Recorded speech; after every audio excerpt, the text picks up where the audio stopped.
kini kay nagpadaplin unsa kay naa sa unahan kay og LTO di kita kalusot og kumplito ka mangita gyud sila palusot mangita gyud sila pamaagi aron jud ka madakpan mao nga og naa kay kulang ayaw na lagtabang kabalo kag pilay violation 2.5 kayo ang pinakaubos maunang ayaw na laglahos kay kitang mga kabos grabe pa kapitos mao na nga standby para safety kini akong motor naka-improvise ang tambutso police enforcer kaya labangan basta di lang mabantayan.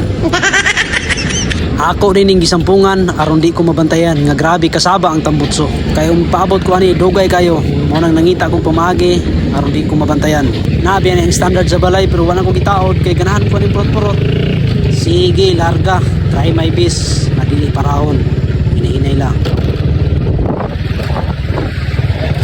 Okay libre ito pa isa sunahan no. Okay salamat sa pagtanaw.